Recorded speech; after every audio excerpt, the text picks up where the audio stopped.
To all our queens and kings watching, thank you for being the heartbeat of this channel. We appreciate your support, your likes, and your time. Now get your tissues ready. This story is going to touch your soul. They call me the Iron King of Accra. My name is Kwame Mensah, and I built an empire out of dust and sweat.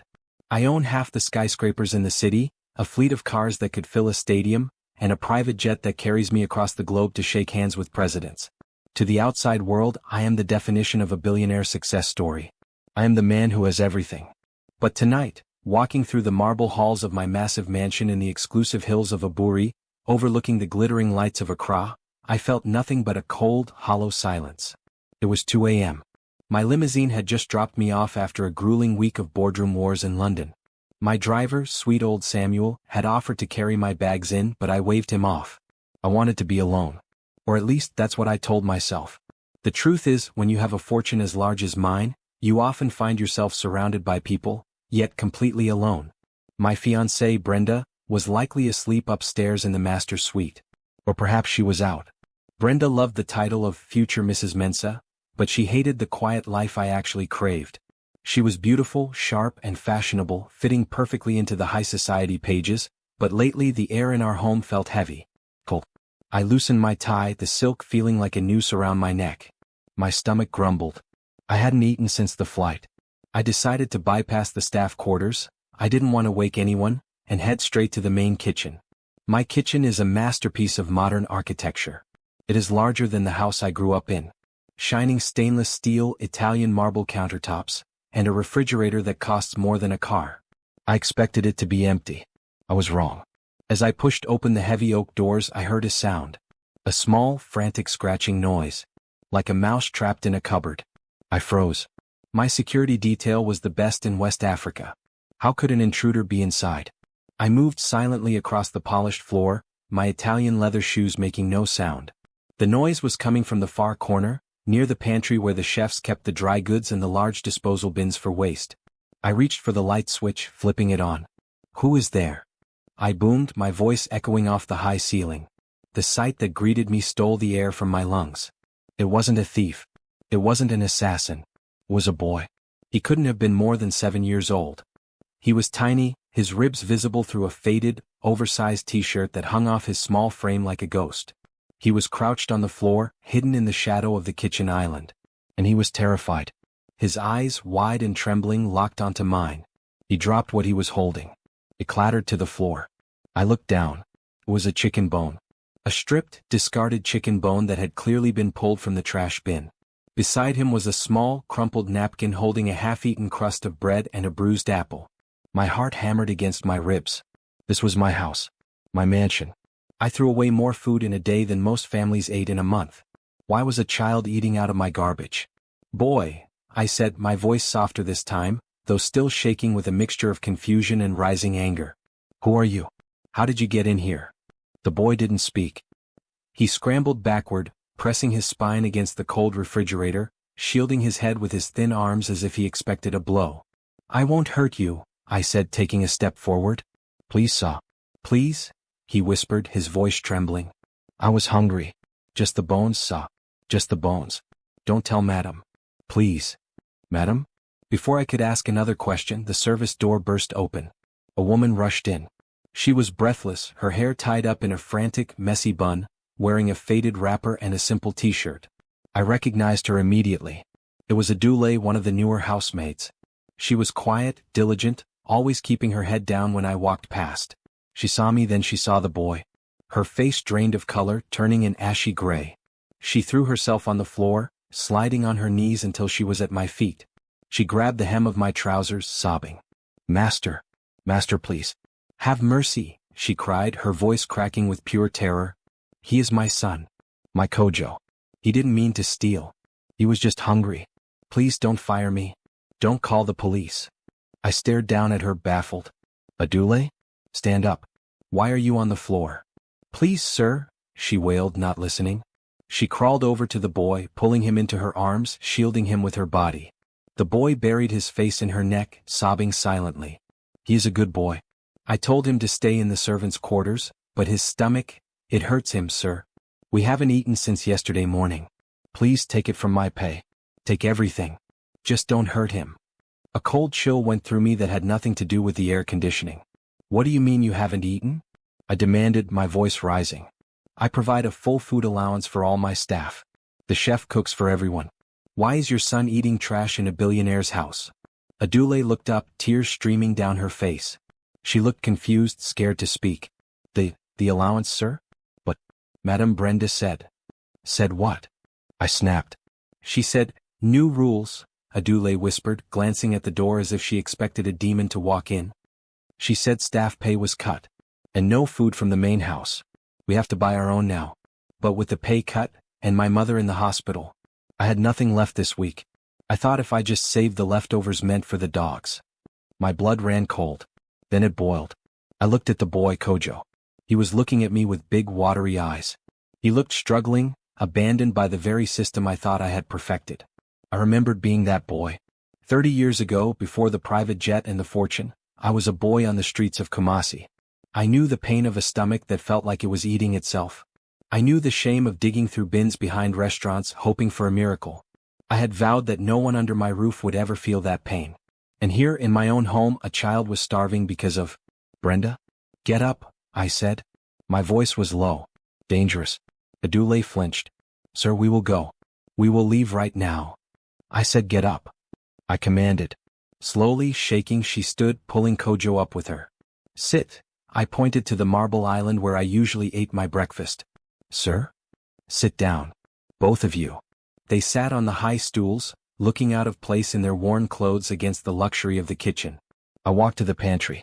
I grabbed a box of imported cereal, a loaf of fresh bread, butter, jam, and the leftover roast chicken from the fridge that was meant for my lunch tomorrow.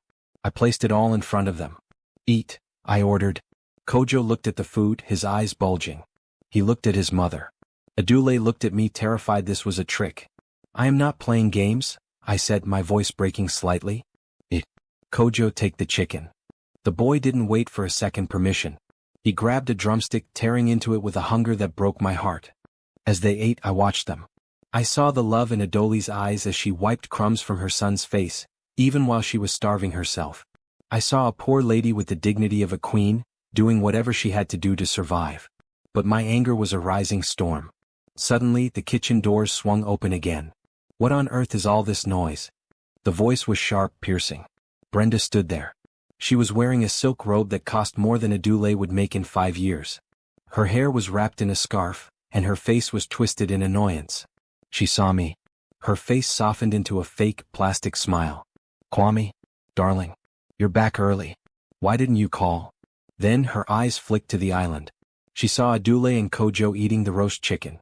Her expression shifted instantly from charm to pure, ugly rage. What is this? She screeched, marching forward. Adoley, have you lost your mind? Stealing food right in front of my fiancé? And you brought that rat of a child into the main house again? She turned to me, placing a manicured hand on my chest. Kwame, honey, I am so sorry you have to see this filth. I've been trying to discipline them. They are so greedy. I'll call security to have them thrown out immediately. She reached for the intercom on the wall. Don't touch that phone, I said. Brenda paused, her hand hovering. She laughed nervously. Baby, you're tired? Let me handle the help. You go upstairs and rest. I'll make sure these thieves are gone by morning. She turned back to Adoley, her eyes narrowing into slits. Get out. Get out now and take your bastard son with you. You're fired. Adoley dropped the bread she was holding. Kojo froze, the chicken leg halfway to his mouth. The fear in the room was palpable. I looked at Brenda. Really looked at her. I saw the cold-hearted cruelty beneath the makeup. I saw the power struggle she thought she had won. I walked over to the kitchen drawer. The one where we kept the heavy-duty scissors. Brenda watched me, confused. Kwame? What are you doing? I picked up the scissors. I turned to face them. Adoley, I said calmly. Stay seated. Kojo, keep eating. I took a step toward Brenda. Kwame? Brenda's voice wavered. You're scaring me. You called him a rat, I said, my voice devoid of emotion. You starved a child in my house. You cut the wages of the people who take care of us. You lied to me. It was to save money for the wedding, she stammered, backing away. I was managing the household budget. You're a businessman, you understand cutting costs. I understand betrayal, I said. I looked at Adoley and Kojo. Then I looked at the engagement ring on Brenda's finger. A 5-carat diamond. Give me your hand, I said to Brenda. What? The ring. Give it to me. Kwame, you can't be serious. Over a maid? Over some leftovers? The ring, Brenda. Or I call the police and have you arrested for child abuse and embezzlement. I wonder what the tabloids would do with that headline. She went pale. With shaking hands she pulled the ring off and dropped it into my palm. Get out, I said. But, it's 2 a.m. Where will I go? You have a Lexus. You have your parents in East Legon. I don't care where you go, but you will not spend another minute under the roof of this mansion. You'll regret this, she hissed, her mask completely falling off. You're choosing a beggar over me? I am the best thing that ever happened to you. You are a mistake, I said. Security will escort you out. She stormed out, slamming the door so hard the plates rattled. The silence returned. I turned back to Adoley and Kojo. They were staring at me with wide eyes. I walked over to them. I placed the diamond ring on the table. It sparkled under the kitchen lights, worth millions, sitting next to a half-eaten piece of bread. Adoley, I said gently. Yes, sir, she whispered. I'm sorry. I failed you. I failed to protect my home. I looked at Kojo. The boy wiped his mouth with the back of his hand. Sir, the boy asked. Are we in trouble? I smiled, a sad, tired smile. No, young man. You are not in trouble. I pulled out a chair and sat down next to them. Adoley, I said. Pack your things from the servants' quarters. She flinched. Sir? But you sent Madam away, are you sending us too? Pack your things, I repeated. Because you are not sleeping in the quarters tonight. There are 5 empty guest bedrooms in this house with king-sized beds that have never been used. Her jaw dropped. Sir? Tonight you are my guests. Tomorrow, well, tomorrow everything changes. I looked at the boy again. There was something in his eyes. A spark. A resilience. It tugged at a memory I couldn't quite place. What is your full name, son? I asked. He sat up straighter. Kojo, sir. Kojo Asante. Asante. The world stopped spinning. My heart stopped beating. Asante was my mother's maiden name. A name I hadn't heard in 20 years. A name from a village I thought I had left behind forever. I looked at Adoley with new eyes. Where are you from, Adoley? She looked down, fidgeting with her hands. I am from a small village in the Ashanti region, sir. Near Lake Buzumto. I gripped the edge of the table. That was my village. And Kojo's father? I asked, my voice barely a whisper. Who is Kojo's father? Adoley froze. The silence stretched, thick and heavy. She looked at the boy, then at me. Her eyes filled with a fresh wave of tears, but this time it wasn't fear. It was a deep, ancient secret threatening to spill over. He doesn't have a father, sir, she lied. I knew she was lying. I could see it in the way her hands trembled. I looked at the boy. The shape of his nose. The set of his jaw. I wasn't just looking at a maid's son. I was looking at a ghost. The silence in the kitchen was heavy, thick with unanswered questions. Adoley stared at her hands, her knuckles white as she gripped the fabric of her worn wrapper. The boy, Kojo, looked between us, sensing the shift in the atmosphere but too young to understand the earthquake that had just occurred in my heart. Ghost. Adoley whispered, her voice barely audible. Sir, I am no ghost. I am just a woman trying to feed her son. I shook my head, clearing the fog of memory. You said your name is Asante. That was my mother's name. It is not a common name in this part of Accra. It is a common name in the Ashanti region, sir, she said quickly, too quickly. She stood up, pulling Kojo close. If we are to stay in the guest room, may we go now? The boy is tired. He has not slept in a bed for a long time. I looked at Kojo. His eyelids were drooping, the adrenaline of the meal wearing off, leaving behind the exhaustion of a child who had known too much hardship. I couldn't interrogate her now. Not when she looked like a frightened bird ready to fly away. Follow me, I said. I led them out of the kitchen, through the grand foyer with its crystal chandelier that cost more than a house in the suburbs, and up the winding marble staircase. Our footsteps echoed, my heavy dress shoes and their soft, worn sandals. I opened the door to the East Wing guest suite. It was a room reserved for visiting dignitaries and business partners. The walls were painted a soft cream, the floors covered in plush Persian rugs. A king-sized bed dominated the room, piled high with silk pillows and a duvet made of Egyptian cotton. Kojo gasped. He let go of his mother's hand and took a tentative step forward. Is this for us? He asked, his eyes wide. Yes, Kojo, I said, my voice thick with emotion. This is for you. There is a bathroom through that door with hot water and clean towels. Sleep well. Adoley stood in the doorway looking at the luxury with a mix of awe and terror. She looked like she expected someone to jump out and tell her it was a cruel joke. "Thank you, sir," she said, bowing her head. "God will bless you. You have a soft-hearted soul, unlike." She stopped herself, not wanting to mention Brenda. "Good night, Adoley," I said. "We will talk in the morning." I closed the door and stood in the hallway for a long time. I heard the faint sounds of running water, then the murmur of Adoley's voice singing a lullaby. It was a song I knew. Tutu Bovi. A traditional lullaby. My mother used to sing it to me. I walked to my own room but I couldn't sleep. My mind was a storm. Billionaire, tycoon, Iron King, those were just titles. Tonight I felt like a detective in my own life. I pulled out my phone and dialed a number. It was 3 a.m. but the man on the other end answered on the first ring. "Mr. Mensah," the voice rasped. It was Boateng, my head of security and private investigator. A man who could find a needle in a haystack if the needle owed him money. "Boateng," I said, walking to the window to look out at the city lights of Accra. "I need you to run a background check. Immediate priority." "Name?" "Adoley. She's a maid in my household. Claims her surname is Asante. She has a son, Kojo, about 7 years old. I want to know everything. Where she was born, who the father is, why she is working as a maid when she speaks with the diction of an educated woman." There was a pause. "Educated, sir?" "Yes," I realized it as I said it. "She speaks English too well. Her grammar is perfect. She is hiding something, Boateng. Dig deep. And Boateng? Watch the gates. I kicked Brenda out tonight. She won't take it lying down." "Understood, boss." I hung up and lay on my bed, staring at the ceiling. The image of Kojo eating that chicken bone burned in my mind. The shape of his eyes. The defiance in his chin. "Who are you, Kojo?"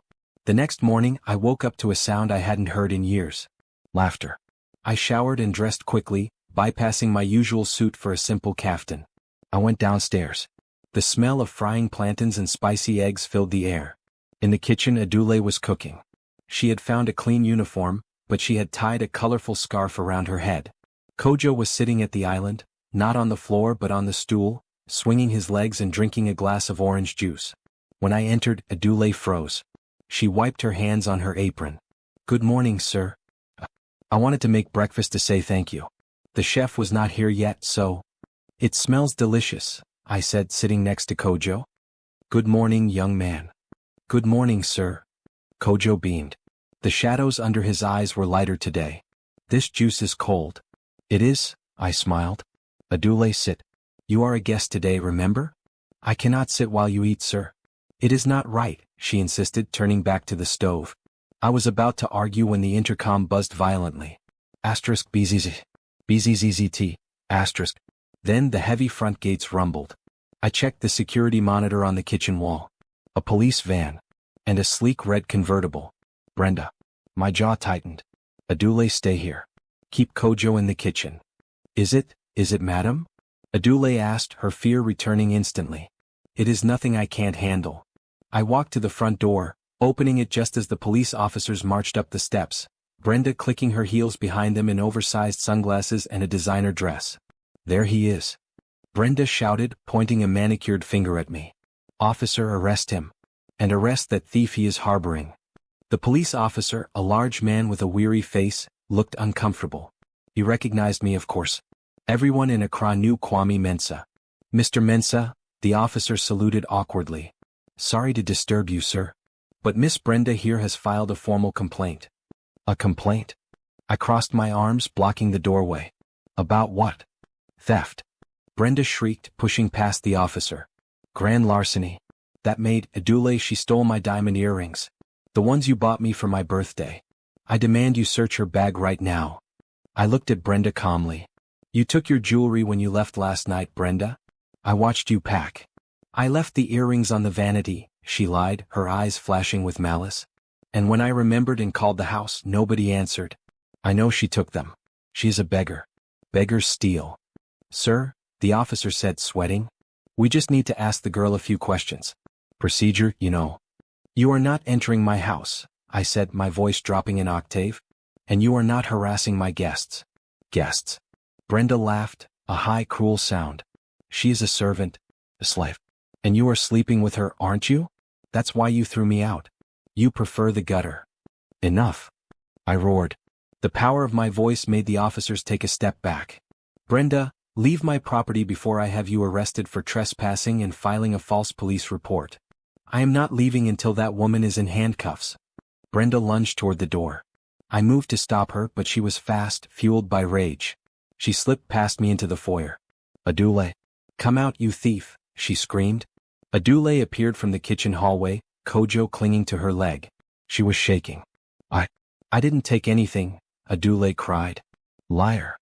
Brenda marched toward her. Officer, check her bag. That bag she carries everywhere. Adoley clutched a worn, woven tote bag to her chest. No, please. It is personal. Aha. Brenda yelled. She is hiding it. Officer, seize it. The officer looked at me. I nodded once, signaling him to wait. I walked over to Adoley. Adoley, I said gently. Give me the bag. Let us prove them wrong so they can leave. Sir, please? She whispered, her eyes pleading. It is not. There are no earrings. But, trust me. Reluctantly, she handed me the bag. It was light. I walked to the center of the foyer. I appended the bag onto the marble table. Old clothes tumbled out. A Bible. A plastic hairbrush. A small toy car with a missing wheel.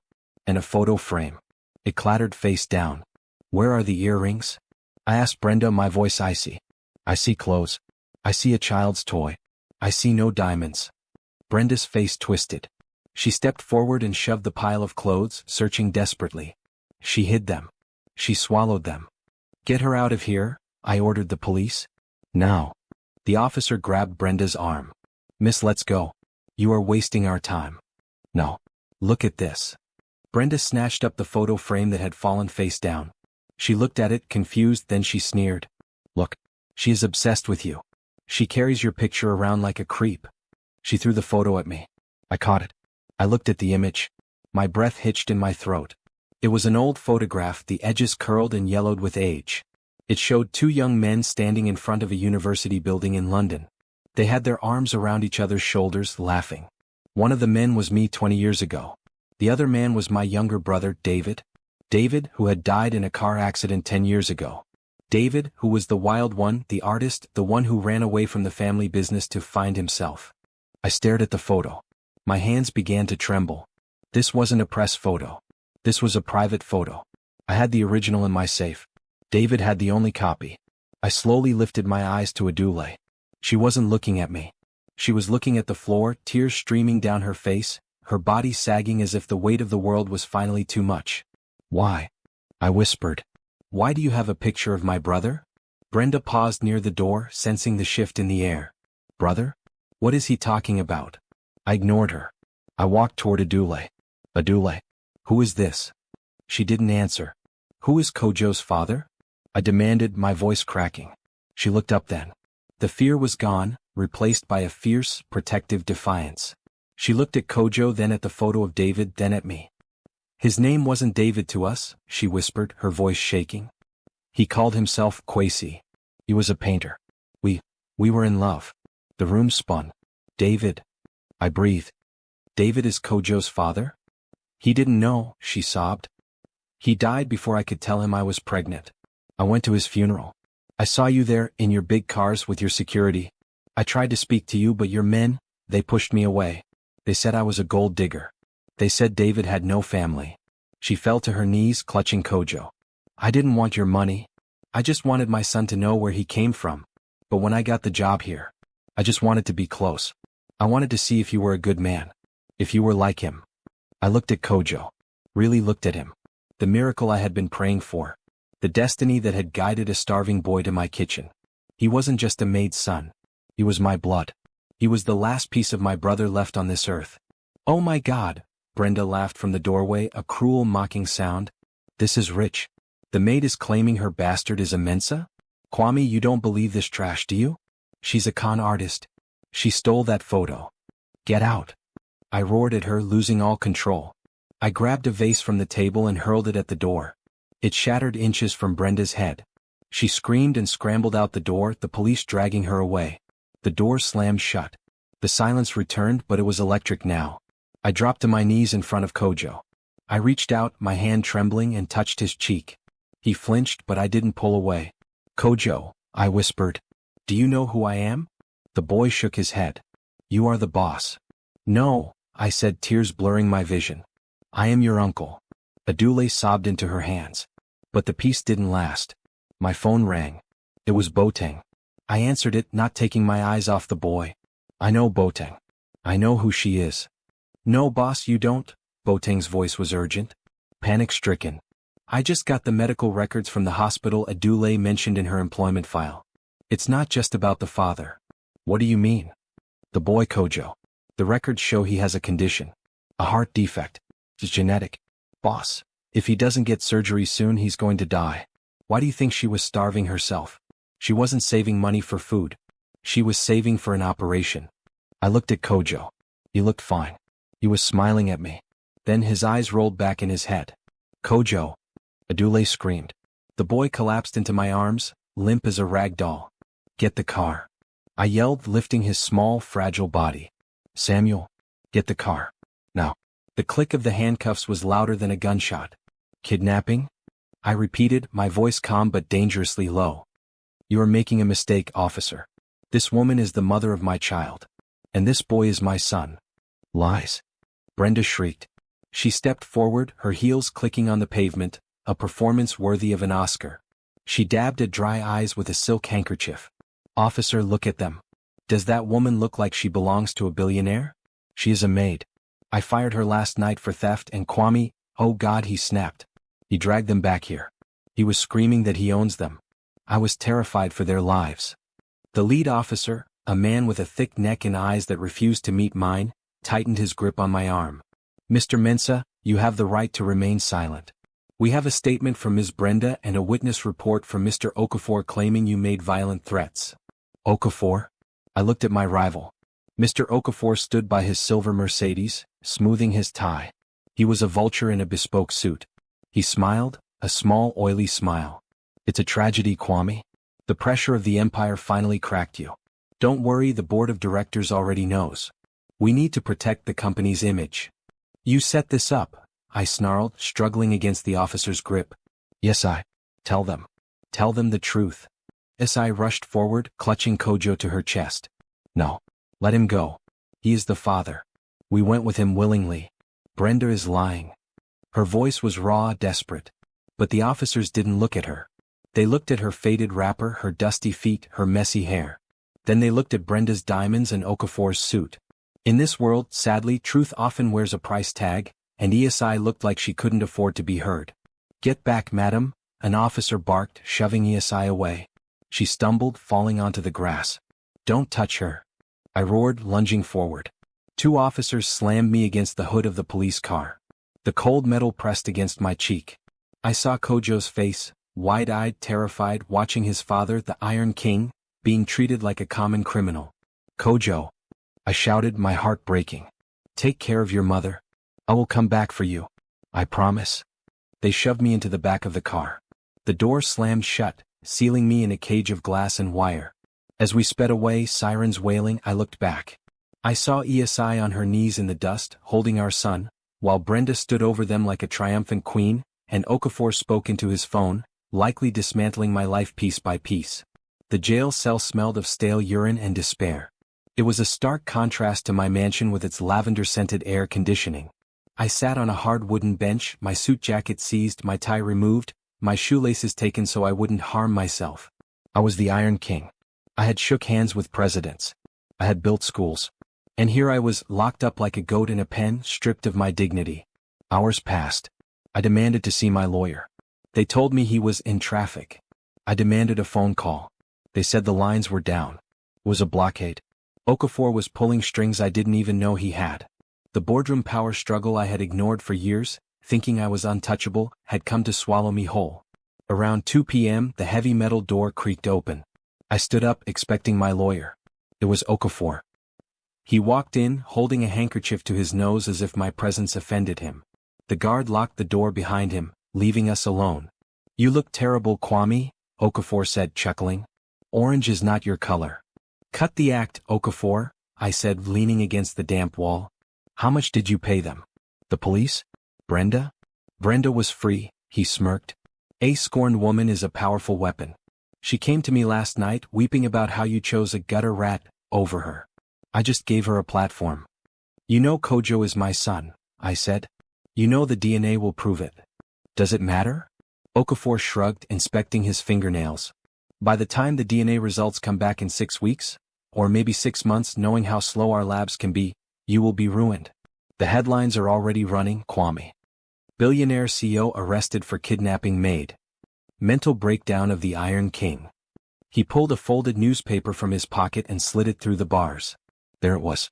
My face, looking angry from a paparazzi shot taken years ago, next to a blurry photo of ESI looking terrified. The narrative was set. I was the unhinged predator. Brenda was the savior. My stock dropped 15% this morning, Okafor said casually. The shareholders are panicking. They want you out, Kwame. They want a steady hand. My hand. He reached into his jacket and pulled out a document. Sign this, he said. I squinted at the paper.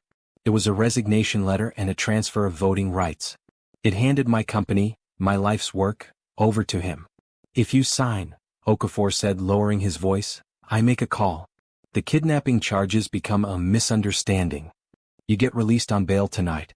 You go home to your village girl and your bastard son, and you live a quiet life. You keep the house, maybe a small allowance. And if I don't? Then you stay here, he said coldly.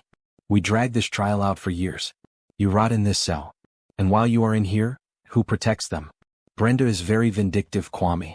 She knows where ESI is. She knows the boy is vulnerable. Rage, hot and blinding, surged through me. I lunged at the bars, grabbing the cold steel. If you touch them, Okafor, I will kill you. I will burn your world down.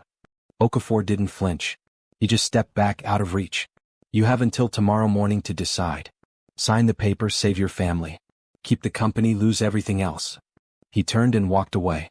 The door clanged shut. I sank onto the floor, putting my head in my hands. I was trapped.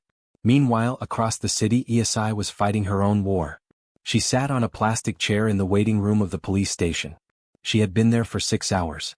Kojo was asleep on her lap, his small body heavy with exhaustion. She had no money for a lawyer. She had no credit on her phone. But she had the fierce, burning heart of a mother who had already lost too much. Madam, you have to leave, the desk sergeant said, looking up from his ledger. Visiting hours are over. No bail has been set. I am not leaving, ESI said, her voice trembling but firm. That man in there is innocent. He is the father of my child. I will sit here until the world hears me. The world doesn't care about a maid, madam, the sergeant sneered. Go home. I have no home, she cried out. You took the man who gave me a home. Just then a woman walked into the station. She was older, dressed in traditional Kent cloth that spoke of old money and deep respect. She walked with a cane, but her back was straight as an arrow. Behind her walked 2 young men carrying briefcases. The sergeant's eyes went wide. He stood up and saluted. Mama? Mama Aisha? What are you doing here? I didn't know this then, but Mama Aisha was the market queen of Accra. She controlled the trade unions. She was the grandmother of the city. And years ago, when I was a nobody, I had helped her carry her heavy baskets when her car broke down. I had forgotten. She had not. ESI looked up at the woman. Mama Aisha looked down at ESI, then at sleeping Kojo. Are you the one? Mama Aisha asked, her voice like gravel and honey. The one the radio is talking about? The maid? ESI nodded, hugging Kojo tighter. I am ESI. This is his son. Mama Aisha tapped her cane on the floor. She looked at the sergeant. Open the gate. But Mama, the orders came from above. Mr. Okafor. I said open the gate, she boomed. Okafor owns the banks. I own the streets. If you don't let me see my son Kwame, no police officer in this city will buy a tomato or a pepper in the market tomorrow without paying triple price. Do you understand? The sergeant gulped. He fumbled for his keys. Back in the cell, I was staring at the wall, praying for a miracle when the door opened again. I didn't look up. I told you, Okafor, I'm not signing. I am not that snake, a voice said. I looked up. Yes, I was standing there. And behind her, the legendary Mama Aisha. Yes, I scrambled to my feet. How? She has friends, yes, I said, a small tired smile touching her lips. She reached through the bars and touched my face. Are you okay? I am sorry, I whispered, pressing my hand against hers. I am so sorry I got you into this. We are in this together, she said. Kwame, you cannot sign those papers. If you give him the power, he wins. You taught me that. You fought your way up from the gutter. You cannot give up now. But he threatened you, I said, my voice cracking. He said Brenda would come for you. Let her come. Mama Aisha stepped forward, her eyes flashing. This boy, Kojo. I saw him sleeping in the lobby. He has the face of your father. The spirits do not lie. She turned to her lawyers. Get him out. Bail him. Use my accounts if you have to. Mama, the bail is set at 5 million cedis. It's an impossible amount, the lawyer said nervously. I have savings, I said quickly. But my accounts are frozen. Then we need cash, Mama Aisha said. And we need it before the courts close in 1 hour. It was impossible. No one could raise that much cash in an hour. Wait, yes, I said. She reached into her bra, a safe place for market women everywhere, and pulled out something wrapped in a dirty tissue. It wasn't money. It was a key. A small rusty iron key. Kwame, she said. Do you remember the old safe? In your mother's house in the village? The one she said was for a rainy day? I frowned. My mother died poor, yes, That safe was empty. I never opened it because I lost the key years ago. She gave me the key, yes, I whispered. Before she died, when we were friends in the market, she told me, yes, my son is going to be a big man. But big men have big falls. If he ever falls, open the safe. I stared at the key. My mother. She had been gone for 20 years. How could she help me now? I kept it, yes, I said. I thought maybe it was just old letters. But maybe. The village is 4 hours away, I said, defeated. We don't have time. We don't need to go to the village, Mama Aisha said, her eyes gleaming. Your mother was a wise woman, Kwame. She didn't keep the safe in the village. She moved the contents to the city vaults before she passed. She entrusted it to the market union. My mouth fell open. What? She knew you were risky, Mama Aisha chuckled. She invested her market profits. Small money over 40 years. Lead. Gold dust. Things that don't lose value. She handed the key to her lawyer. Run. The city vault is 2 streets away. Bring the bond. 45 minutes later, the sergeant's jaw dropped as the lawyer slapped a certified bank draft onto the counter. The cage door buzzed open. I stepped out. I was rumpled, I smelled like a cell, but I was free. I hugged DSI so hard I thought I would break her ribs. She buried her face in my chest, sobbing. Kojo, who had woken up, ran and hugged my leg. We have to go, I said, holding them both. Okafor will not stop. He will try to block the release. Let him try, Mama Aisha said, banging her cane. But you need a place to hide. You cannot go back to the mansion. Brenda will have reporters camping at the gate. I know where to go, Isai said softly. The place where we were happy. The place where Kojo was conceived. I looked at her. The fishing hut? It's still there, she said. My father left it to me. No one looks for a billionaire in a mud hut. I nodded. It was a new beginning. A restart. Thank you, Mama, I said to the old woman. Don't thank me yet, she warned. You have your freedom, but you have lost your company. Okafor has called an emergency board meeting for tomorrow morning. He is going to vote you out in absentia because you are a criminal fugitive. I will be there, I vowed, my eyes hardening. I will walk into that boardroom and I will take back what is mine. You have nothing, Mama Aisha reminded me gently. Your accounts are frozen. Your cars are seized. You are a homeless man with a suit. I looked at ESI. I looked at Kojo. I have everything, I said. We slipped out the back exit of the police station just as Okafor's black Mercedes pulled up to the front, ready to mock me. We jumped into Mama Aisha's battered old taxi. To the coast, I told the driver. Tonight the billionaire sleeps in a hut. But tomorrow the war begins. The silence of the fishing hut was louder than any boardroom argument I had ever endured. It was midnight.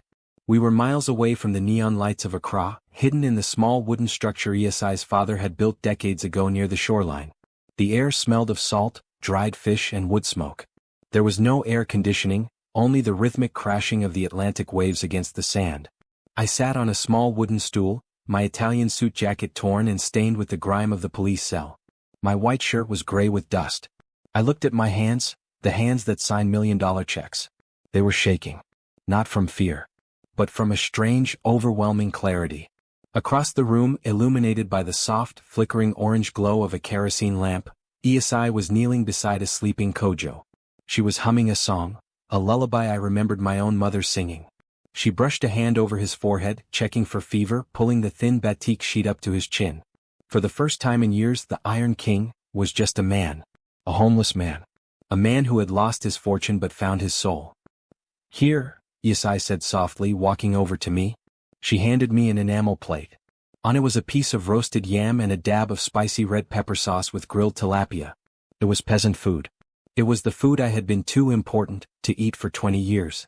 I don't have much, she apologized, looking at the floor. The fisherman gave us the fish on credit. I took the plate. I took a bite. The taste exploded in my mouth, earthy, spicy, real. Tasted like home. It tasted better than the caviar and champagne Brenda used to order at the country club. It's perfect, I said, my voice thick. Thank you, ESI. She sat on the mat beside me, wrapping her arms around her knees. What are we going to do, Kwame? The radio says the police are still looking for you. They say you jumped bail.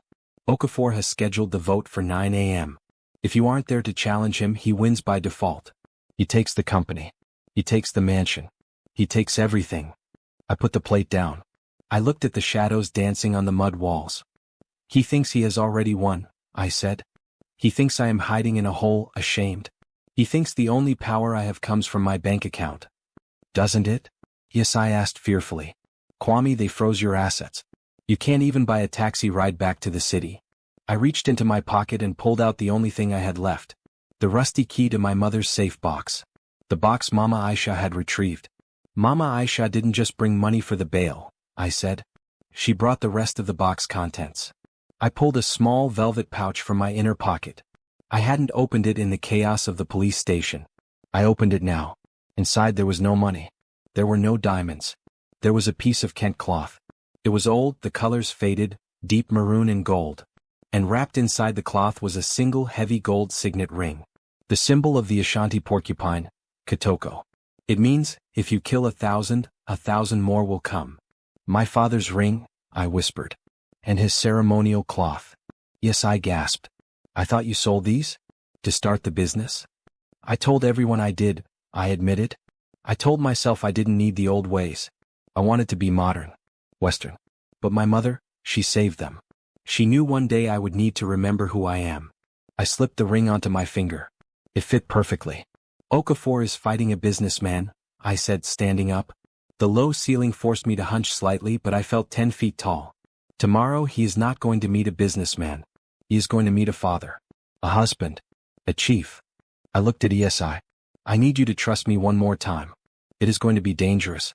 If we go back and I fail, I go to prison for a long time. ESI stood up. She walked to me and took my hand. Her palms were rough from work, her nails short and clean. I ran away once, she said fiercely. I'm not running again. We go together. The sun rose over the ocean like a burning coin. We didn't have a limousine. We didn't have a convoy of security guards. At 7 a.m., a brightly painted TRO minibus rattled down the dirt path to the hut. It was honking wildly. I stepped out. Mama Aisha sat in the front seat, wearing sunglasses and a massive head wrap. Behind her, the bus was packed not with lawyers but with market women. Women with strong arms and loud voices. The women who ran the city from the ground up. Get in. Mama Aisha shouted over the engine noise. The traffic into Central is bad and we have a boardroom to crash. I looked at myself. I had discarded the ruined Italian suit. I was wearing the faded Kent cloth draped over my shoulder, traditional style. I wore simple leather sandals ESI had borrowed from a fisherman. I had no Rolex, no briefcase, just the gold ring on my finger and the fire in my belly. ESI wore a clean white dress she had washed in the sea and dried by the fire. She carried Kojo on her hip. We climbed into the bus. The market women cheered, clapping and singing a war song in Twi. Anyem Kami Ho. God is with me. The journey to the city was tense. Every police checkpoint made my heart hammer against my ribs. But Mama Aisha was a force of nature. At every stop, she simply lowered her sunglasses, glared at the officers and said, "We are going to a wedding. Move." And they moved. We reached the central business district at 8:45 a.m. The Mensah Tower gleamed in the sunlight, a monument of glass and steel I had built with my own ambition. But today it felt like a fortress I had to breach. News vans were parked everywhere. I saw reporters adjusting their cameras. "Look," one of them shouted. "Is that?" The Tirodoro skidded to a halt right in front of the main glass doors. Security guards in black suits, men I had hired, rushed forward to block us. "Stop," the head guard shouted. "This is private property. No buses allowed." I stepped out of the bus. The wind caught the heavy Kent cloth. I stood there, barefoot in sandals, looking at the building I owned. The guard stopped. He squinted. Mr. Mensah?" "Good morning, Thomas," I said calmly. "I am here for the board meeting." "Sir." Mr. Okafor gave strict orders. "You are barred from the building. The police are on their way." I walked up to him. I didn't yell. I didn't threaten. I just looked him in the eye. "Thomas," I said, "your daughter had surgery last year. Who paid for it?" Thomas swallowed hard. He looked down at his boots. "You did, sir. And the year before, when your roof collapsed. Who sent the contractors?" "You did, sir." "I am not asking you to fight for me, Thomas," I said softly. "I am asking you to open the door to my house." Thomas looked at the other guards. He looked at the approaching police sirens in the distance. He looked at Okafor's sleek car parked in the VIP spot. Then he stepped aside. "Welcome home, sir," Thomas said, swiping his access card. The glass door slid open. "Let's go," I said to Yesai. We didn't take the private elevator. We walked through the lobby. The receptionists gasped. The junior staff stood up from their desks. They saw the Iron King not in a suit, but in the cloth of his ancestors, walking with a poor woman and a child. It was a procession of unity. The market women followed us, chanting softly, filling the sterile, air-conditioned lobby with the vibrant, chaotic energy of the streets. We reached the top floor. The executive boardroom. The double mahogany doors were closed. Inside, I knew my fate was being decided. I could hear Okafor's voice through the wood. "Regrettable but necessary. Kwame Mensah is mentally unstable. He is a fugitive. We must vote to remove him as CEO immediately to save the stock price. All in favor?" I didn't knock. I kicked the doors open. They flew back with a thunderous crash that silenced the room instantly. 12 men and women in expensive gray suits froze. At the head of the table sat Okafor, his hand raised in the air to vote. Beside him sat Brenda, wearing a white suit, looking like the grieving fiancée. They stared at me. They stared at the Kent. They stared at ESI. "Sorry I'm late," I said, my voice filling the room, echoing with a power that came from the earth itself. "I believe you are sitting in my chair." Okafor stood up, his face turning purple. "Security? How did he get in here? He's a criminal. Arrest him." "Sit down, Okafor," I commanded. I walked into the room. Yesai walked right beside me, holding Kojo's hand. Brenda laughed, a nervous, high-pitched sound. "Oh my God. Look at him. He's gone native. And he brought the maid? This is a business meeting, Kwame, not a village gathering."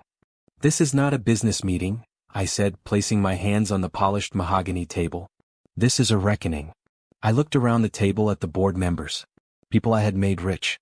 People I thought were my friends. "You want to vote me out?" I asked. "Go ahead. But before you raise your hands, you should know one thing." I pointed to the window down to the streets below. "Look out the window." One by one, the board members stood up and walked to the glass. Down below, the street was filling up. Not just with the market women from the bus, but hundreds of them. Thousands. Mama Aisha had made the call. The taxi drivers' union had blocked the roads. The Market Women's Association had surrounded the building. They were holding signs. "We stand with Kwame. Justice for the people." "You can take my title," I said, turning back to the pale faces in the room. "You can take my stocks. You can take this building. But you cannot run this city without the people. And today the people are with me."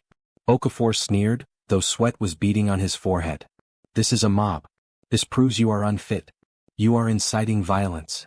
"I am inciting truth," I said. I turned to Brenda. "And as for you," I said, "I have one more surprise." I looked at the door. "Come in." The board members turned. A young woman walked in. She was trembling, clutching a file. It was Brenda's personal assistant, the one she screamed at daily, the one she treated like dirt. "What are you doing here?" Brenda hissed. The assistant walked past Brenda and handed a file to the chairman of the ethics committee. "These are the invoices," the assistant whispered, her voice shaking. "For the wedding planning. Brenda has been siphoning company funds into a fake offshore account for 6 months. $5 million. The room gasped. Brenda's face went white. She lunged at the girl. "You liar. I'll kill you." "That," I said, stepping between them, "is enough." Sirens wailed outside. But this time they weren't coming for me. The boardroom doors opened again. The police commissioner entered. Not the corrupt sergeant from the jail, but the commissioner himself, looking grim. He looked at me, then at Okafor, then at Brenda. "Mr. Okafor," the commissioner said, "we just received a very interesting recording from the central holding cells. It seems you bragged about bribing officers to a man who, well, let's just say the cell was bugged." Okafor slumped into his chair. I picked up Kojo and sat him on the edge of the boardroom table. "Now," I said, looking at the stunned board members, "shall we vote?"